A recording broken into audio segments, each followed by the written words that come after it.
오늘 우리에게 주시는 하나님의 말씀은 디모데전서 3장 1절에서 7절입니다. 미쁘다 이 말이여 곧 사람이 감독의 직분을 얻으려 함은 선한 일을 사모하는 것이라 함이로다. 그러므로 감독은 책망할 것이 없으며 한 아내의 남편이 되며 절제하며 신중하며 단정하며 나그네를 대접하며 가르치기를 잘하며 술을 즐기지 아니하며 구타하지 아니하며 오직 관용하며 다투지 아니하며 돈을 사랑하지 아니하며 자기 집을 잘 다스려 자녀들로 모든 공소남으로 복종하게 하는 자라야 할지며 사람이 자기 집을 다스릴 줄 알지 못하면 어찌 하나님의 교회를 돌보리요. 새로 입교한 자도 말지니 교만하여져서 마귀를 정죄하는 그 정죄에 빠질까 함이요. 또한 외인에게서도 선한 증거를 얻은 자라야 할지니 비방과 마귀의 올무에 빠질까 염려하라. 아멘.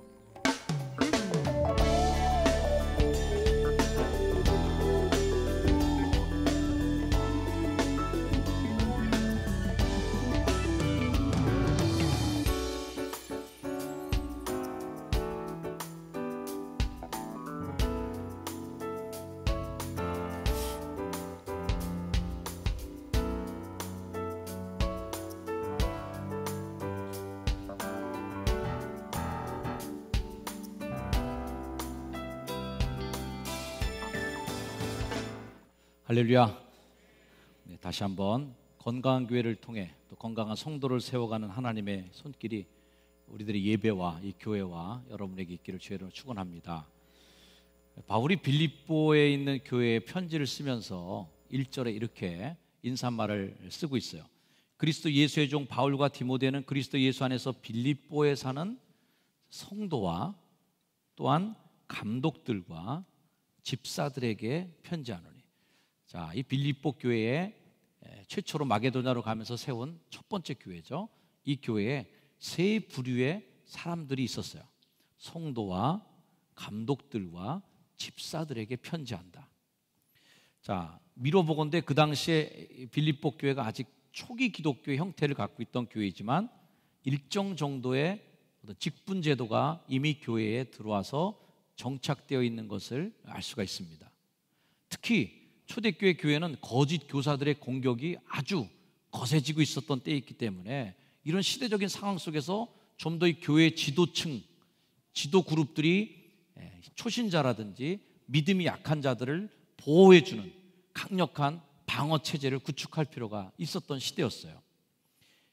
이런 시대 속에서 교회 지도자를 세우는 일은 더 이상 미룰 수 없는 아주 긴박한 교회의 요청이었습니다.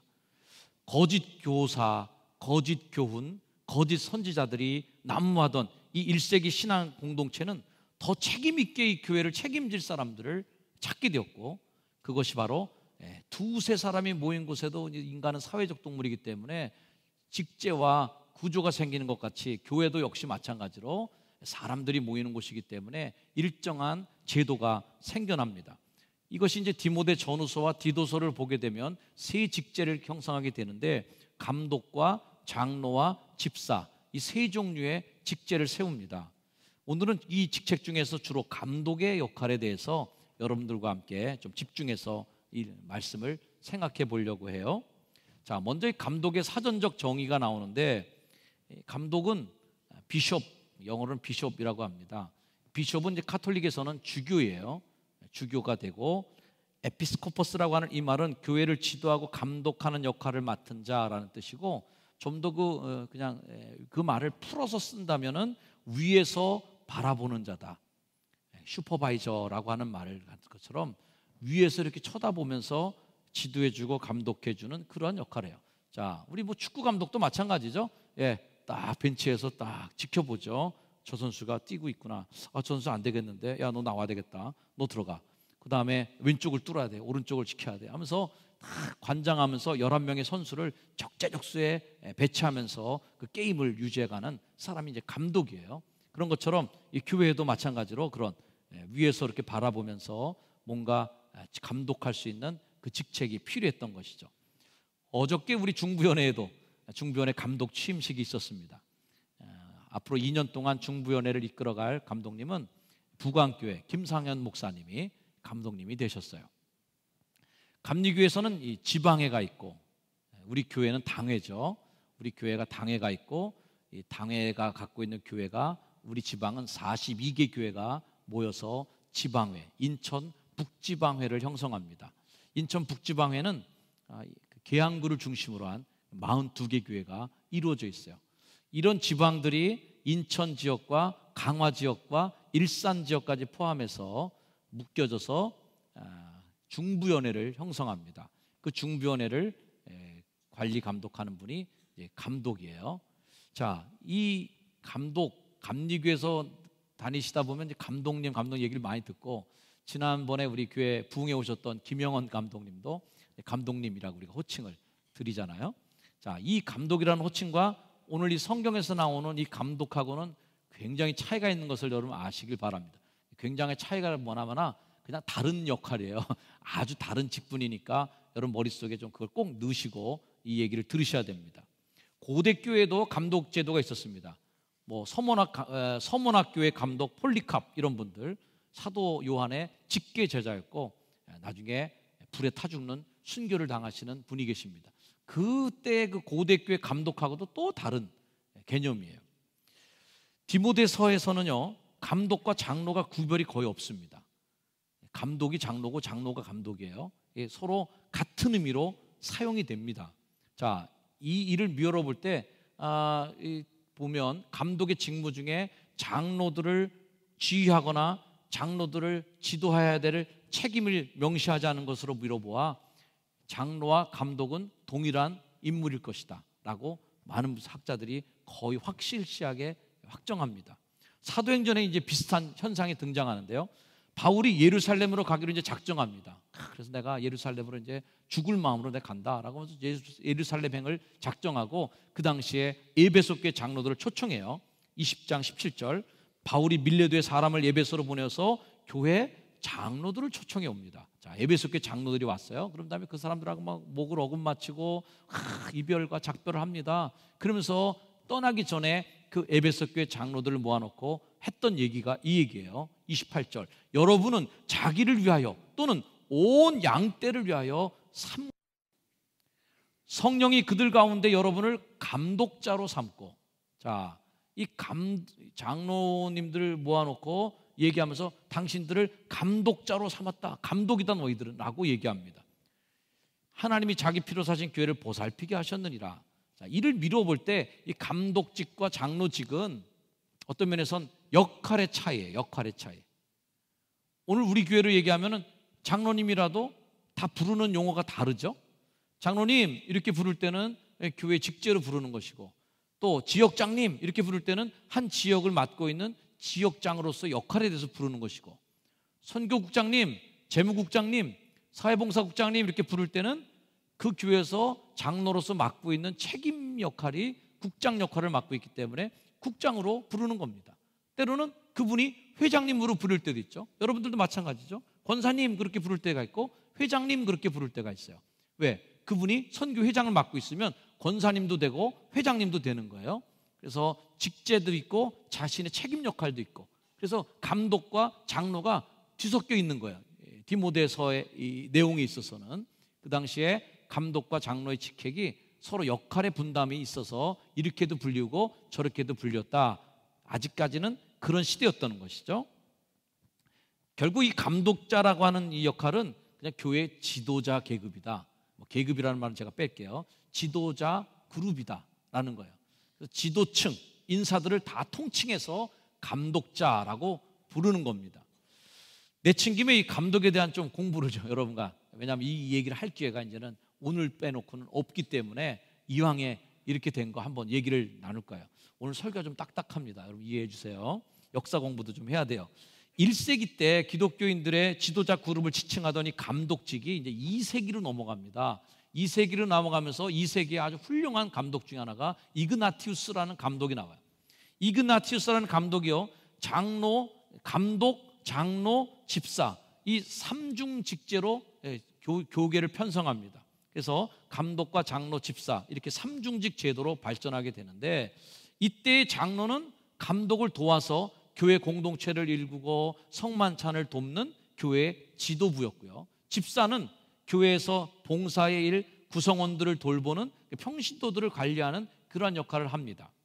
실제로 이 이그나티우스라는 감독은요, 안디옥의 1인 감독이었어요.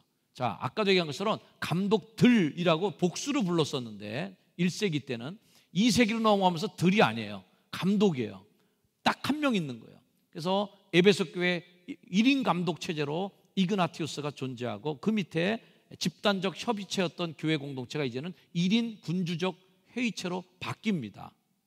그러면서 이제 공동체 지도력이 한 개인에게 주어지게 됐고요. 이 감독, 비숍, 주교직을 맡고 있는 사람이 감독하고, 그 밑에 장로 계급이 있고, 그 밑에 집사 계급이 있는, 사실은 이 교회가 100년 이상을 지나고 2세기로 지나가면서 어떻게 보면 좀 안 좋게 바뀐 것 중에 하나가 그거죠.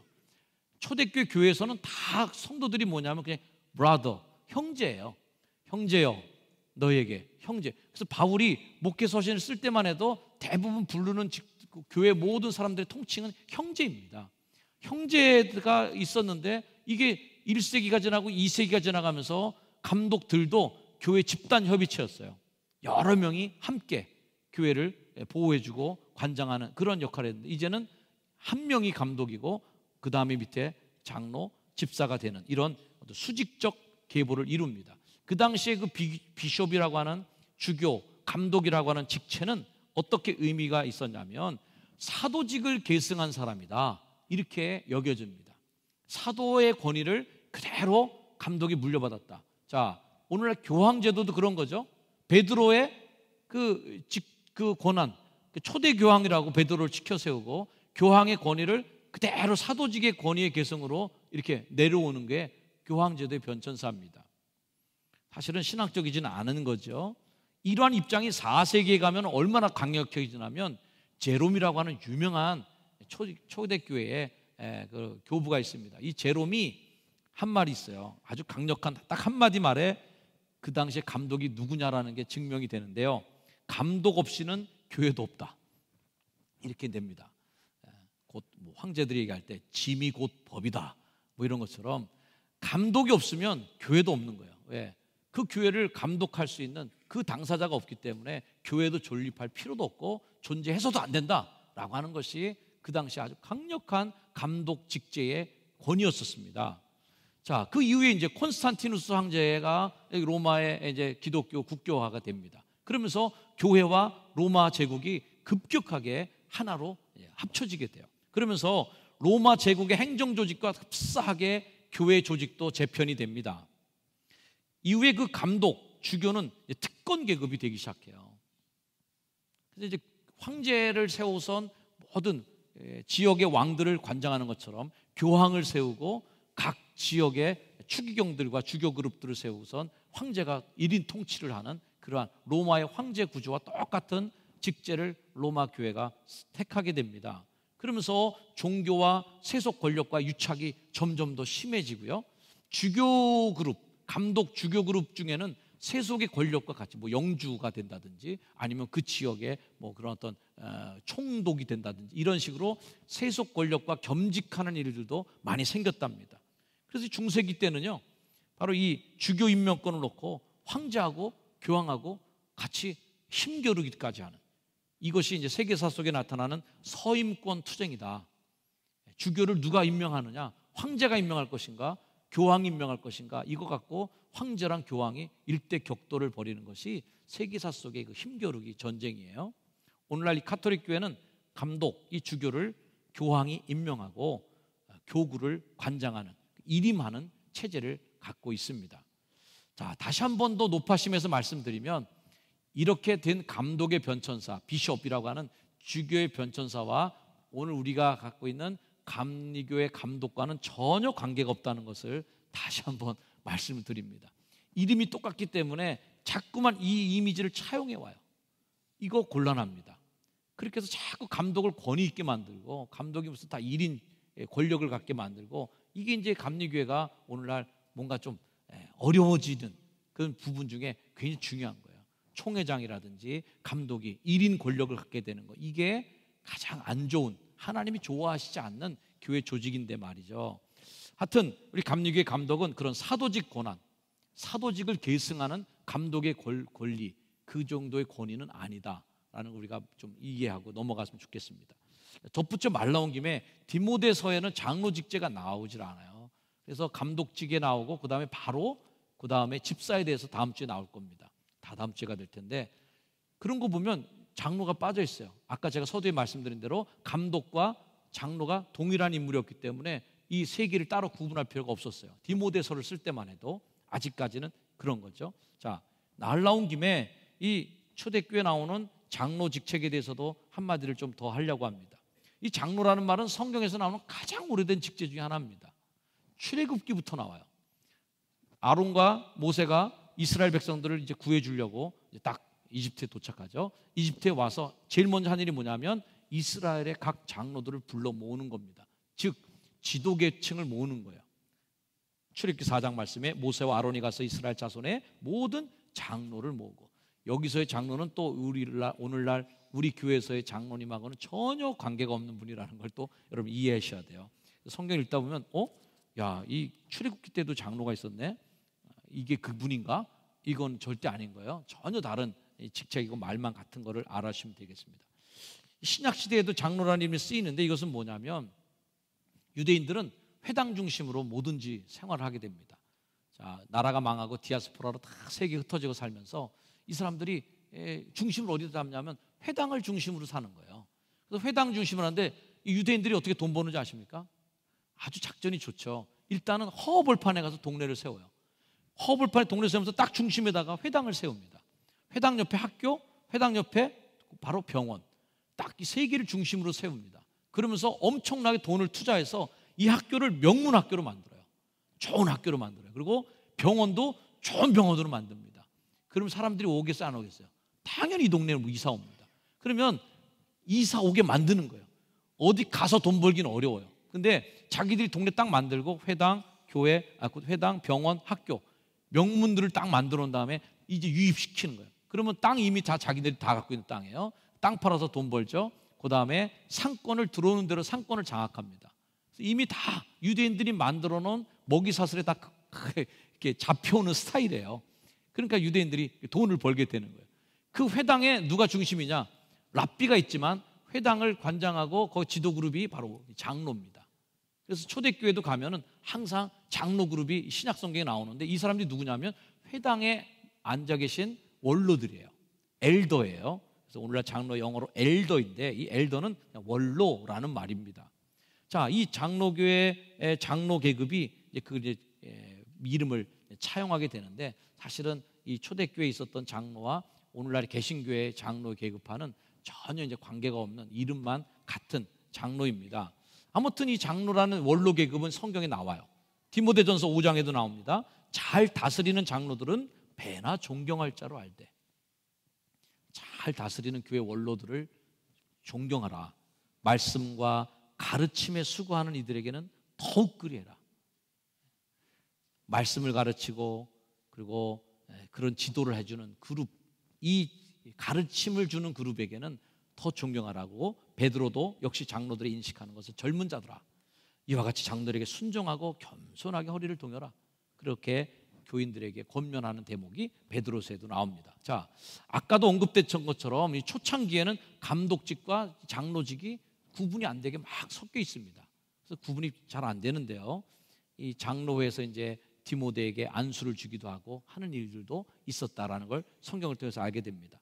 자, 다시 한번 높아심에서 말씀드리면 감독직과 마찬가지로 장로직도, 신약 성경에 나오는 장로직도 오늘날 우리 교회에서 있는 그 장로님과는 전혀 역할과 그 본질이 다르다는 것을 다시 한번 여러분이 머리에다 넣고 이 디모데서를 읽어야 이해가 되는 거예요. 자, 오늘 본문으로 이제 돌아와 보면요, 감독직을 맡은 사람에게 첫 번째 테스트해야 될 시험이 뭔가를 보여주고 있습니다. 자, 1절 말씀 한번 읽어주세요. 1절 시작.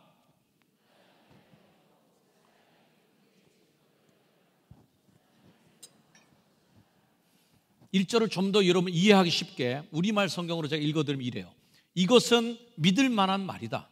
믿부다라는 말은 믿음직스럽다라는 말이에요. 곧 사람이 감독의 직분을 간절히 사모한다면, 사람이 감독자로서 되고 싶은 마음이 간절하다면 딱 한 가지 테스트하라는 거예요. 이걸 봐라는 거예요. 뭐? 선한 일을 열망하고 있는지를 봐라는 거예요. 선한 일을 열망하고 있는지를 봐라. 굉장히 중요한 포인트입니다. 오늘 제가 감독직에 대한 설교를 하는 중심에 있어요. 선한 일을 사모한다. 선한 일을 열망한다. 이것이 감독직의 가장 중요한 본질적 알맹이란 말이죠. 그 다음에 뭐 15개의 감독직에 대한 그 조항이 나옵니다. 싸우지 말아야 된다. 술을 즐기지 말아야 된다. 가정을 달사져야 된다. 그 다음에 뭐 이런 성품의 얘기가 15개가 줄줄줄 나오는데 이 15개보다 훨씬 더 중요한 이 15개가 의미 있는 15개가 되기 위한 첫 번째 단추는 선한 일을 열망하고 있는가, 사모하고 있는가라는 것입니다. 바울은 자신과 동역했던 디도를 교회에 소개하면서 이렇게 소개했어요. 고린도후서 8장 말씀에 너희를 위하여 같은 간절함을 디도의 마음에도 주신 하나님께 감사하노니. 이 디도라는 사람은 사도 바울 마음처럼 같은 간절함이 있었어요. 영혼을 바라볼 때 간절함이 있는 거예요. 한 영혼 사랑하는 게 간절한 거예요. 교회를 보는 마음이 간절한 거예요. 그래서 그 같은 마음이 디도에게 있는 게 너무 고맙다. 근데 이 디도에게 우리랑 같이 일 좀 할래? 권하니까 이 디도가 더욱 간절해졌어요. 아멘. 권함을 받고, 무슨 권함을 받아요?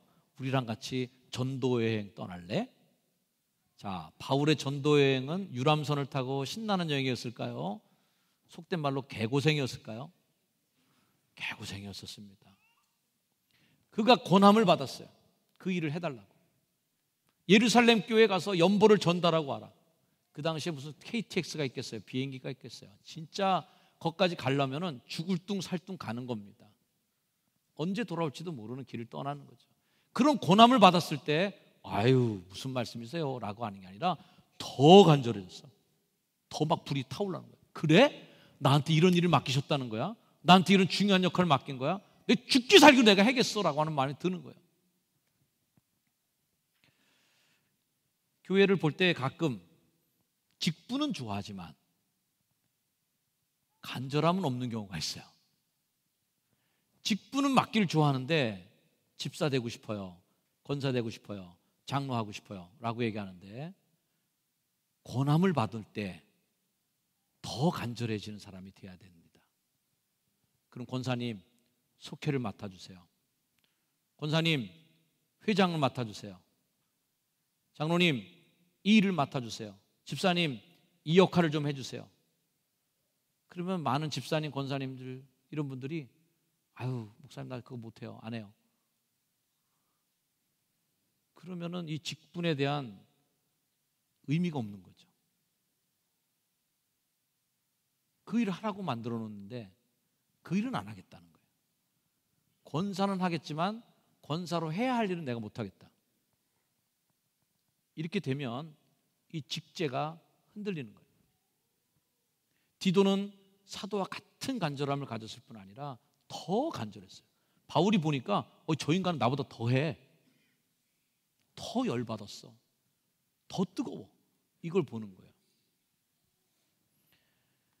지난주에 TD가 있었습니다. 그리고 어저께는 알파 11기를 섬겼던 분들이 평가회가 잠시 있었습니다. 제가 트레스티아스를 섬기는 분들의 소식을 듣고 또 알파를 섬겼던 분들의 평가를 들으면서 제 마음에 드는 생각 중에 하나는 사람을 세우기 위해서 생고생하는 게 저렇게 행복하게 느껴지나? 궁금해지는 거예요. 이런 사람들이 교회에 있구나. 행복하다는 거예요. 알파를 섬긴 분들이, 리더와 헬퍼 되신 분들이 고백하는 거예요. 목사님 너무 행복했다는 거예요. 제가 볼 때 8주 동안 교회 와서 그 주일날 그 힘든데 말이에요. 식당에서 그 주일 저녁 때까지 봉사하는 분들, 꼼짝없이 같이 하고 목회적 돌보만 하셨던 분들, 이분들 정말 내가 볼 땐 미안할 정도로 고생한 분들인데 평가할 때 다 생글생글 웃으시면서 너무 행복했다, 너무 좋았다. 이렇게 할 수 있어서 너무 고맙다는 거예요. 오히려 목사가 아이고 고마워요, 해주셔서 감사해요 이렇게 얘기해도 될까 말까 하는데, 시켜주셔서 감사해요 본인들이 먼저 얘기하시니까 참 은혜롭고 감사할 이를 데가 없어요. 이번 트레스에서 가신 분들도 봉사자들이 많지 않으셔서 정말 고생 많이 했다는 얘기를 들었습니다. 그러나 그분들이 다 고백하는 것은 그렇게 죽을 둥살둥 고생했는데 끝나고 날 때, 그분들이 세워지는 걸 볼 때, 그분들이 새로운 업으로 게스트에서 이제는 정말 알파 수료자로 거듭나는 걸 볼 때 그렇게 기쁘고 행복하고 감사할 수 없다. 이게 바로 사역자의 심장이다. 이것이 바로 더욱 간절한 디도의 마음이 그들의 마음에도 들어간 줄로 믿습니다. 초기 기독교 공동체에서 감독된다는 건 그렇게 반가운 일이 아니었습니다. 근데 교회 다니는 것만으로도 어마어마한 불이익을 받는 시대예요. 예수만 믿어도 어떻게 죽을지, 어디로 끌려갈지, 어떤 불이익을 당할지 모르는 그 시대 속에서 감독자가 된다는 것은 이거 골수분자가 되는 건데, 이건 분명한 타겟이 되는 겁니다. 어마어마한 불이익을 받는 거예요. 오늘날 우리 얘기하는 것처럼 아유 감독자 좋겠네, 이름 멋있네 감독, 이 정도가 아닌 거예요. 지도자로 세움받는다는 것은 그 당시에 사도와 함께 목숨을 내놓기로 작정한 사람들, 하나님의 거룩한 사역의 선한 일에 열망을 가지고 그 선한 일에 대한 갈망을 가지고 그 일에 동참한 사람들이 그 당시에 교회의 지도자들, 감독자로 세워졌다는 거죠. 저는 교회 사역자, 특별히 이제 뭐 장로님이라는 분을 생각할 때는 기준이 딱 제게 있는 분이 있어요. 여러분도 자주 들어서 이제 그 이름도 알 거예요. 저희 아버님 교회에서 처음 장로님이 되셨던 이찬용 장로님, 그 원로 장로님이 저에게는 장로님의 기준이에요. 그 표준이에요. 존경하는 분이에요. 저희 아버님이 천막교회 할 때 그분이 나오셨죠, 교회에. 그래서 아버님이 몇 해인가 장로를 해달라고, 장로직을 받아달라고 몇 해를 부탁했는데 그분이 계속 고사하셨습니다. 고사하시다가 결국은 이제 장로를 맡으셨어요. 왜 그렇게 고사했냐면 그 당시에 장로님들은 진짜 위험한 직책입니다. 교회 살림은 그냥 무조건 책임지는 거예요. 특히 목사님네 집 사례, 먹을 건 다 책임져야 돼. 장로님이 자기 집에도 먹을 게 없는데 목사님 쌀떡 항상 관리하고 목사님 책임져야 돼요. 목사님 사례비가 헌금에서 안 나오면 자기 돈으로 다 메꿔야 돼요. 절기헌금이 그 예상보다 못 미쳐나오면 본인이 다 돈 내서 절기헌금 그 액수를 다 맞춰야 돼요. 이런 역할을 하는 분들이 유사부장이고 장로니까 누가 그거 하길 좋아하겠어요. 희생이고 정말 고생 없이는 못할 일이 그 일이니까 그 당시에는 장로를 한번 해달라고 그러면 아이고 죽어도 안 한다고, 그래서 가서 해달라고 해야 간신히 장로직을 수행하시는 거예요. 잘 하시죠. 요즘엔 너나 할 거 없이 다 되고 싶어 한다는 얘기를 듣습니다. 뭐 다 그러신 건 아니겠지만 되고 싶은 분들이 많다는 거예요. 이 얘기는 뭘 얘기하는 걸까요? 오늘날의 장로직이 그 고생하는 직이 아니라 누리는 직책이 돼가는 건 아닌가. 교회에서 권사라는 직책이 되고 싶어 한다는 거는 그 일을 통해서 내가 엄청난 희생을 하고 그 일을 통해서 내가 불이익을 받는다는 생각하지 않고 그 일 때문에 내가 사람들한테 권사님 소리 듣겠구나, 이거 좋은 거네, 이런 생각부터 하고 있다면 오늘날 이 교회에 세워진 이 감독자, 장로, 집사라고 하는 이 성경에 나오는 직제하고는 전혀 관계없는, 성경 얘기하는 전혀 상관없는 직제가 돼버린 겁니다. 어느 목사님의 숙이에요. 어느 교회 집사님 한 분이 돌아가셨는데 그 집사님이 아주 말만 하면 알 정도로 이름이 엄청나게 유명한 정치인이었습니다. 그 집사님이 돌아가셨는데 그날 밤에 장례식이 나는 돌아가신 날 밤에 그 자녀들이 목사님의 집을 찾아오셨대요.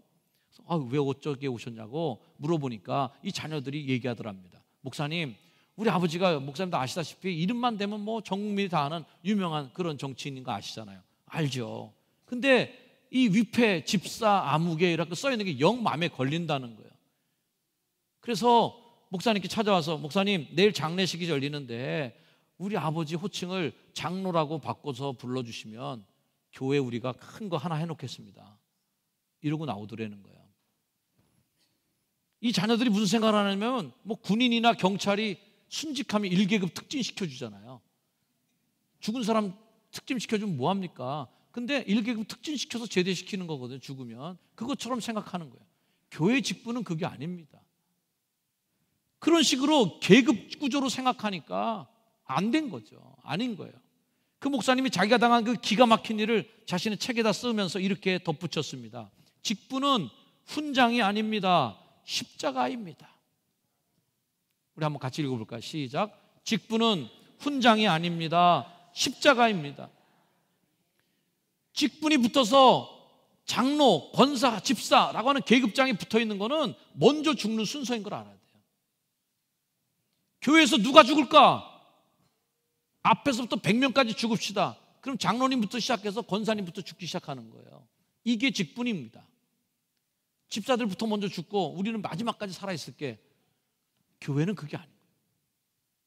누가 희생할까 할 때 먼저 희생하는 사람 순서대로 이게 되는 거죠. 누가 죽느냐? 죽는 순서예요, 이게. 이렇게 알아야 된다. 이게 그 당시에 감독자라는 거죠. 간혹 어떤 분들은 내가 이 교회 다닌 지 몇 년인데 하는 분들이 계십니다. 아무 관계 없습니다. 직분과 그게. 교회 다닌 몇 년이 도대체 이 직분과 무슨 관계가 있다는 얘기입니까? 아무 관계가 없습니다. 그 일이 직분과 전혀 상관없다는 걸 알아셔야 돼요. 왜? 교회 직제는 뭐예요? 하나님의 선한 일을 사모하는 자들에게 그 일감이 있기 때문에 그 일을 맡도록 주어지는 역할입니다. 교회 직분은 절대 예우가 아니래요. 군대처럼 짬밥수가 높아져 가면 자동으로 되는 게 절대 아니라는 걸 명심하셔야 돼요.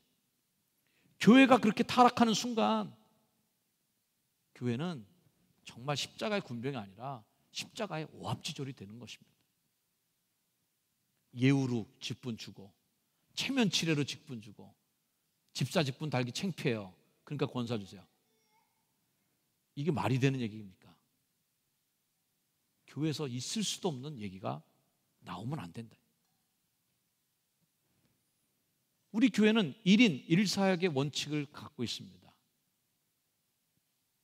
일이 없으면 직분도 없다.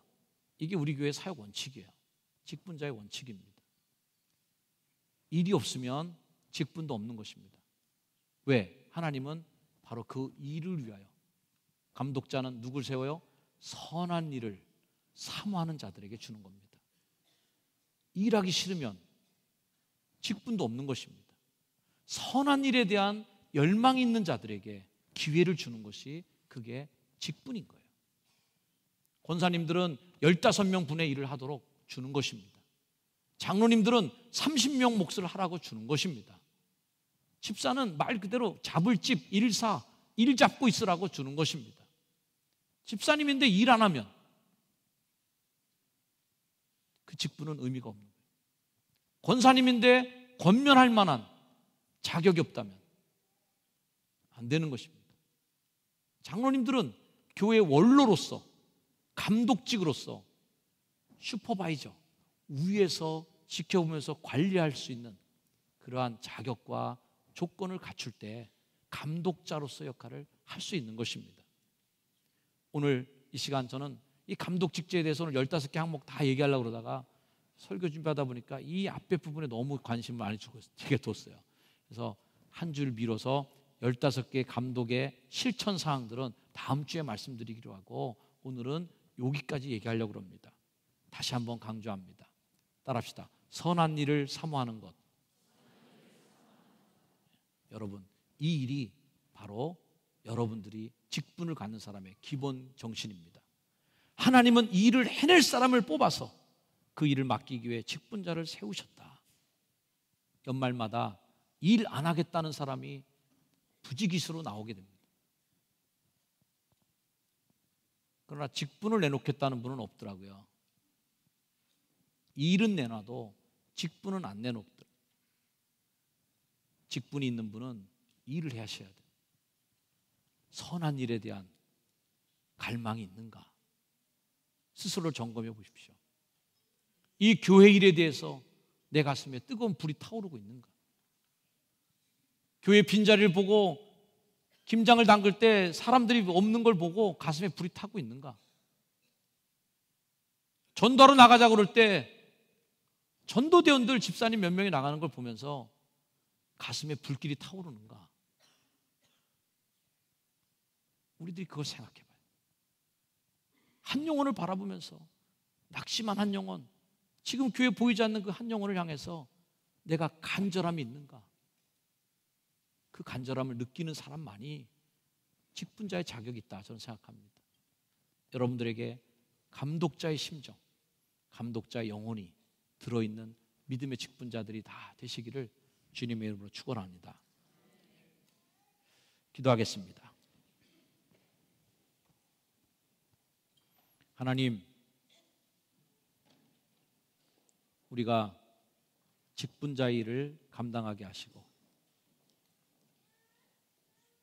뜨겁게 하나님의 역할을 감당하는 믿음의 사람으로 교회 구석구석을 지키는 직분자들이 되게 하옵소서. 예수님의 이름으로 기도드립니다. 아멘.